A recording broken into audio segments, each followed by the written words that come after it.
Article à la Blackwood de Miss Zenobia. Épitaphe. Quel malheur, bonne dame, vous a ainsi privé de la vie. Comus. Par une après-midi tranquille et silencieuse, je m'acheminais dans l'agréable cité d'Edina. Il régnait dans les rues une confusion et un tumulte effroyables. Les hommes causaient, les femmes criaient, les enfants s'égosillaient, les cochons sifflaient, les chariots grondaient, les bœufs soufflaient, les vaches beuglaient, les chevaux hennissaient, les chats faisaient le sabbat, les chiens dansaient.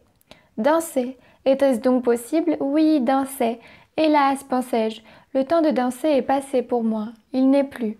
Quelle cohue de souvenirs obscurs se réveilleront de temps en temps dans un esprit doué de génie et de contemplation imaginative, d'un génie surtout condamné à la durable, éternelle, continuelle, et pourrait-on dire continue, oui, continue et continuelle, à la mer harassante, troublante, et si je puis me permettre cette expression, à la très troublante influence du serein, divin, céleste, exaltant, élevé et purifiant effet de ce qu'on peut justement appeler la plus enviable, la plus vraiment enviable, oui, la plus suavement belle, la plus délicieusement éthérée et pour ainsi dire la plus jolie, si je puis me servir d'une expression aussi hardie des choses.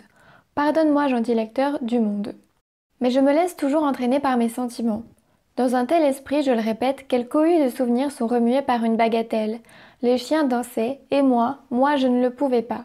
Ils sautaient, et moi je pleurais. Ils cabriolaient, et moi je sanglotais bien fort. Circonstances touchantes, qui ne peuvent manquer de rappeler au souvenir du lecteur lettré le passage exquis sur la convenance des choses qui se trouve au commencement du 3e volume de cet admirable et vénérable roman chinois, le Joe Go Slow.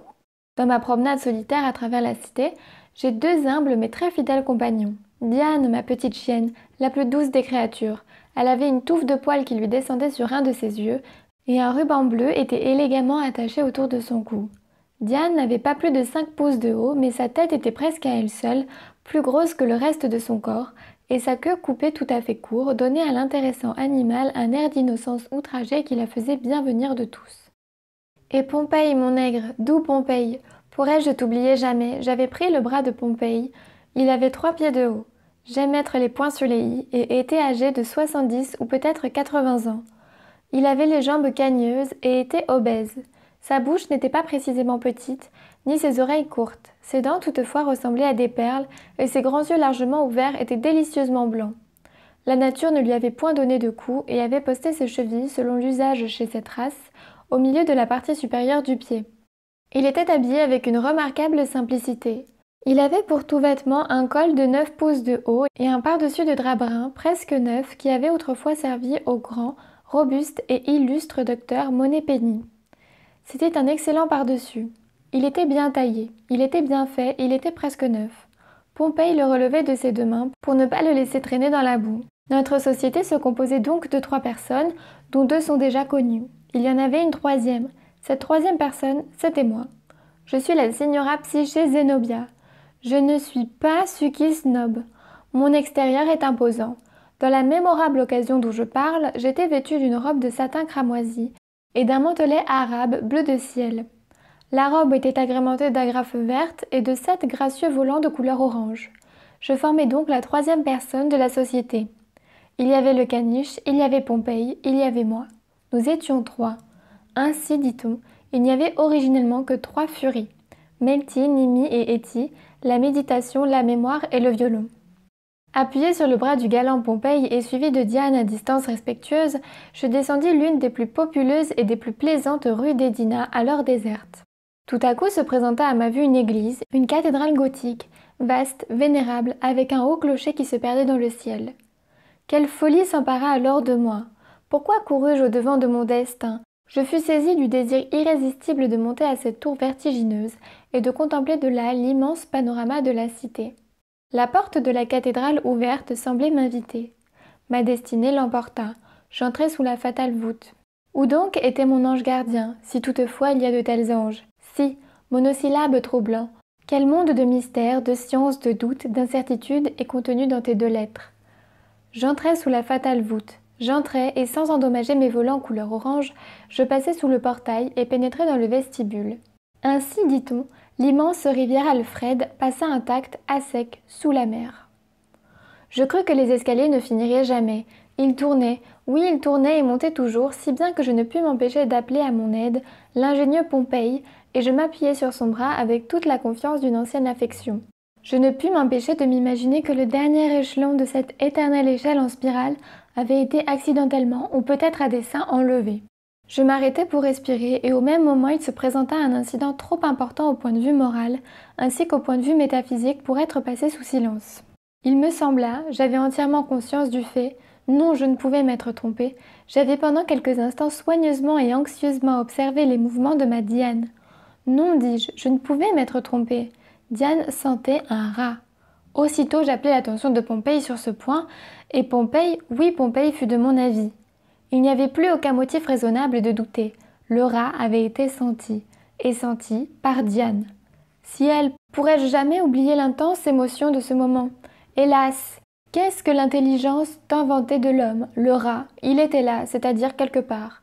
Diane avait senti le rat, et moi, je ne pouvais pas le sentir.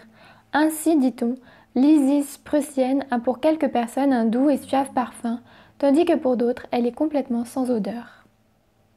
Nous étions venus à bout de l'escalier, et il n'y avait plus que 3 ou 4 marches qui nous séparaient du sommet. Nous montâmes encore, et il ne resta plus qu'une marche, une petite marche. Combien de fois d'une semblable petite marche, dans le grand escalier de la vie humaine dépend une destinée entière de bonheur ou de misère humaine. Je songeais à moi-même, puis à Pompéi, puis au mystérieux et inexplicable destin qui nous entourait. Je songeais à Pompéi. Hélas, je songeais à l'amour, je songeais à tous les faux pas qui ont été faits et qui peuvent être faits encore. Je résolus d'être plus prudente, plus réservée. J'abandonnai le bras de Pompéi et sans son assistance, je franchis la dernière marche qui restait et gagnai la chambre du beffroi. Mon caniche me suivit immédiatement. Pompéi restait seul en arrière. Je m'arrêtai au-dessus de l'escalier et l'encourageai à monter. Il me tendit la main et malheureusement en faisant ce geste, il fut forcé de lâcher sa redingote. Les dieux ne cesseront-ils de nous persécuter? La redingote tomba et un des pieds de Pompéi marcha sur le long et traînant pan de l'habit. Il trébucha et tomba. Cette conséquence était inévitable. Il tomba en avant et sa tête maudite, venant me frapper en pleine poitrine, me précipita tout de mon long avec lui sur le dur, sale et détestable plancher du beffroi. Mais ma vengeance fut assurée, soudaine et complète. Le saisissant furieusement des 2 mains par sa laine, je lui arrachai une énorme quantité de cette matière noire, crépue et bouclée, et la jetai loin de moi avec tous les signes du dédain. Elle tomba au milieu des cordes du beffroi et y resta. Pompéi se leva sans dire un mot, mais il me regarda piteusement avec ses grands yeux et soupira. Grand Dieu, quel soupir! Il pénétra jusqu'au fond de mon cœur. Et la chevelure, la laine, si j'avais pu rattraper cette laine, je l'aurais baignée de mes larmes en témoignage de regret. Mais hélas, elle était maintenant bien loin. Comme elle pendillait au cordage de la cloche, je m'imaginais qu'elle était encore vivante. Je m'imaginais qu'elle allait mourir d'indignation. Ainsi, Lapidandiflos aeris de Java porte, dit-on, une belle fleur qui vit encore quand elle est déracinée. Les indigènes la suspendent avec une corde au plafond et jouissent de son parfum des années entières. Notre différend terminé, nous cherchâmes dans la chambre une ouverture qui nous permit de contempler la cité d'Édina. Il n'y avait pas de fenêtre. La seule lumière qui pénétrait dans ce réduit obscur venait d'une ouverture carrée, ayant à peu près 1 pied de diamètre et à une hauteur d'environ 7 pieds au-dessus du plancher. Mais que ne put réaliser l'énergie du véritable génie? Je résolus d'atteindre à ce trou. Un énorme attirail de roues, de pignons et autres machines à l'air cabalistique se trouvait en face du trou, tout près de lui, et à travers le trou passait une baguette de fer venant du mécanisme. Entre les roues et le mur, il y avait juste de la place pour mon corps, mais j'étais exaspérée et déterminée à aller jusqu'au bout. J'appelai Pompéi près de moi. « Vous voyez cette ouverture, Pompéi, je voudrais y passer la tête pour regarder. Vous allez vous tenir tout droit juste sous le trou. Comme cela. Maintenant, Pompéi, tendez une de vos mains, que je puisse y monter. Très bien, maintenant l'autre main, Pompéi, et avec son aide, j'arriverai sur vos épaules. » Il fit tout ce que j'ai désiré, et quand je fus hissée sur ses épaules, je m'aperçus que je pouvais facilement passer ma tête et mon cou à travers l'ouverture. Le panorama était sublime. Il ne se pouvait rien de plus magnifique. Je ne m'arrêtai un instant que pour appeler Diane et assurer Pompéi que je serais discrète. Je pèserais le moins possible sur ses épaules. Je lui dis que je serais à l'égard de ses sentiments d'une délicatesse tendre, aussi tender qu'un beefsteak. Après avoir rendu cette justice à mon fidèle ami, je m'abandonnai sans réserve à l'ardeur et à l'enthousiasme de la jouissance du panorama qui s'étendait sous mes yeux. Cependant, je me dispenserai de m'appesantir sur ce sujet. Je ne décrirai pas la cité d'Édimbourg. Tout le monde est allé à Édimbourg, la classique Édina. Je m'en tiendrai aux principaux détails de ma lamentable aventure. Après avoir jusqu'à un certain point satisfait ma curiosité touchant l'étendue, la situation et la physionomie générale de la cité, j'eus le loisir d'examiner l'église où j'étais et la délicate architecture de son clocher. Je remarquai que l'ouverture, à travers laquelle j'avais passé la tête, s'ouvrait dans le cadran d'une horloge gigantesque et devait de la rue faire l'effet d'un large trou de clé, tel qu'on en voit sur le cadran des montres françaises. Sans doute le véritable but de cette ouverture était de laisser passer le bras d'un employé pour lui permettre d'ajuster quand il était nécessaire les aiguilles de l'horloge. J'observai avec surprise l'immense dimension de ces aiguilles, dont la plus longue ne pouvait avoir moins de 10 pieds de long et dans sa plus grande largeur moins de 8 à 9 pouces. Elles étaient d'acier massif et les bords paraissaient tranchants. Après avoir noté ces particularités et quelques autres, je tournai de nouveau mes yeux sur la glorieuse perspective qui s'étendait devant moi et bientôt je m'absorbais dans ma contemplation. Quelques minutes après, je fus éveillée par la voix de Pompey qui me déclarait qu'il ne pouvait plus y tenir et me priait de vouloir bien être assez bonne pour descendre. C'était absurde et je le lui dis assez longuement. Il répliqua, mais évidemment en comprenant mal mes idées à ce sujet. J'en conçus quelque colère et je lui dis en termes péremptoires qu'il était un imbécile, qu'il avait commis un ignoramus eclenchai, que ses idées n'étaient que de pure insomari bovis et que ces mots ne valaient guère mieux qu'une enemy weary borem. Il parut satisfait et je repris mes contemplations. Il y avait à peu près une demi-heure après cette altercation que j'étais profondément absorbée par la vue céleste que j'avais sous les yeux. Lorsque je fus réveillée en sursaut par quelque chose de tout à fait froid qui me pressait doucement la partie supérieure du cou. Il est inutile de dire que j'en ressentis une alarme inexprimable. Je savais que Pompey était sous mes pieds et que Diane, selon mes instructions expresses, était assise sur ses pattes de derrière, dans le coin le plus reculé de la chambre. Qu'est-ce que cela pouvait bien être? Hélas, je ne le découvris que trop tôt. En tournant doucement ma tête de côté, je m'aperçus à ma plus grande horreur que l'énorme, brillante petite aiguille de l'horloge, semblable à un cimeterre, dans le cours de sa révolution horaire, était descendue sur mon cou. Je compris qu'il n'y avait pas une seconde à perdre. Je cherchais à retirer ma tête en arrière, mais il était trop tard. Il n'y avait plus d'espoir d'arracher ma tête de la bouche de cette horrible trappe, où elle était si bien prise, et qui devenait de plus en plus étroite avec une rapidité qui échappait à l'analyse.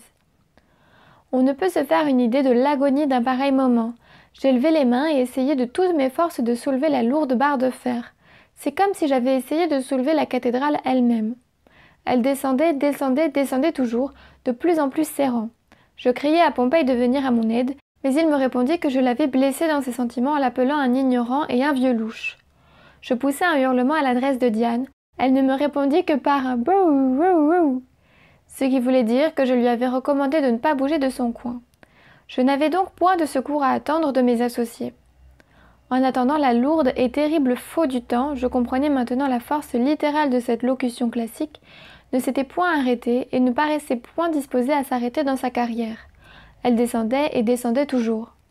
Déjà, elle avait enfoncé sa tige tranchante d'un pouce entier dans ma chair, et mes sensations devenaient indistinctes et confuses. Tantôt je m'imaginais être à Philadelphie avec le puissant docteur Moneypenny, tantôt dans le cabinet de M. Blackwood, recevant ses inestimables instructions. Puis le doux souvenir d'anciens jours meilleurs se présenta à mon esprit, et je songeais à cet heureux temps où le monde n'était qu'un désert, et Pompey pas encore entièrement cruel. Le tic-tac de la machine m'amusait.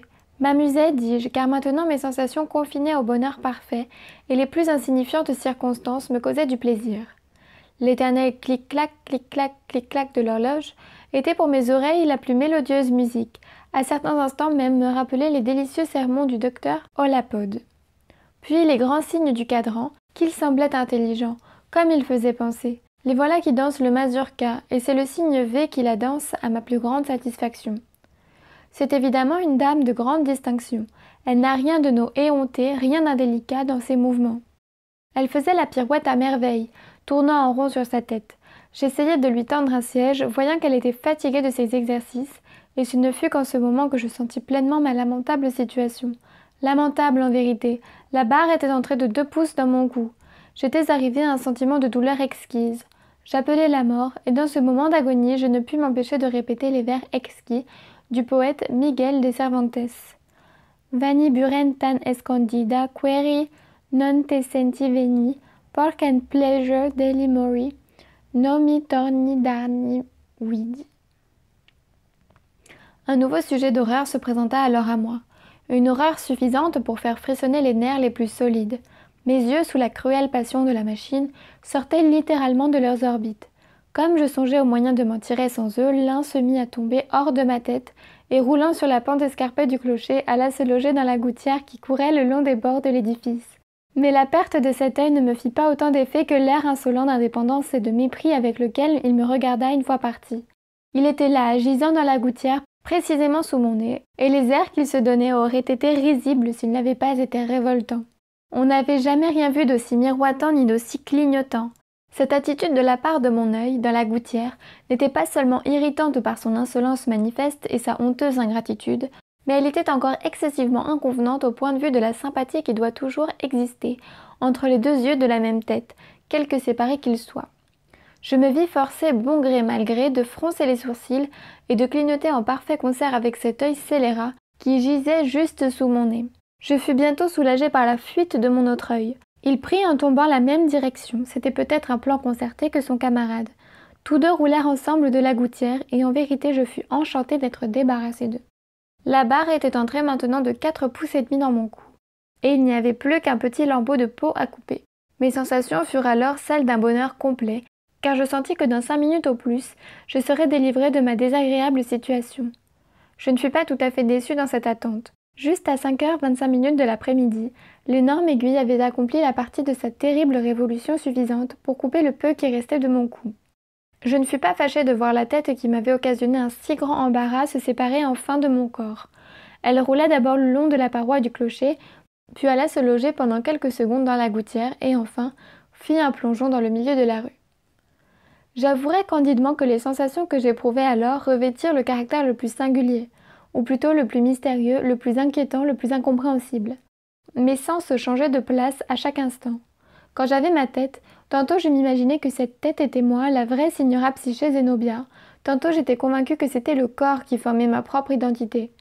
Pour éclaircir mes idées sur ce point, je cherchais ma tabatière dans ma poche. Mais en la prenant et en essayant d'appliquer selon la méthode ordinaire une pincée de son délicieux contenu, je m'aperçus immédiatement qu'il me manquait un objet essentiel, et je jetai aussitôt la boîte à ma tête. Elle huma une prise avec une grande satisfaction, et m'envoya en retour un sourire de reconnaissance. Peu après, elle m'adressa une allocution que je ne pus entendre que vaguement, faute d'oreille. J'en saisis assez cependant pour savoir qu'elle était étonnée de me voir encore vivante dans de pareilles conditions. Elle cita en finissant les nobles paroles de l'Arioste. Il pover homi che non s'era accorti and have combattenti eri morti. Me comparant ainsi à ce héros qui, dans la chaleur du combat, ne s'apercevant pas qu'il était mort, continuait à se débattre avec une inépuisable valeur. Il n'y avait plus rien maintenant qui pût m'empêcher de tomber du haut de mon observatoire, et c'est ce que je fis. Je n'ai jamais pu découvrir ce que Pompey aperçut de si particulièrement singulier dans mon extérieur, mais il ouvrit sa bouche d'une oreille à l'autre et ferma ses deux yeux, comme s'il avait voulu briser des noix avec ses paupières. Finalement, retroussant son pardessus, il ne fit qu'un saut dans l'escalier et disparut. J'envoyai aux trousses du misérable ces véhémentes paroles de Démosthène. « Andrew of Phlegethon, you really wake haste to fly. » Puis je me tournai du côté de la chérie de mon cœur, la mignonne à un seul œil, Diane au poil touffu. Hélas, quelle horrible vision frappa mes yeux. Était-ce un rat que je vis rentrant dans son trou? Sont-ce là les os rongés de ce cher petit ange cruellement dévoré par le monstre? Grand Dieu, ce que je vois, est-ce l'âme partie, l'ombre, le spectre de ma petite chienne bien-aimée que j'aperçois assise avec grâce et mélancolie là dans ce coin? Écoutons, car elle parle, et Dieu du ciel, c'est dans l'allemand de Schiller. Unstobiduck, saustobidan, dakshi, dakshi. Hélas, ces paroles ne sont que trop vraies. Et si je meurs pour toi, pour toi. Douce créature, elle aussi s'est sacrifiée pour moi. Sans chien, sans nègre, sans tête, que reste-t-il maintenant à l'infortunée Signora Psyché Zenobia? Hélas, rien j'ai dit.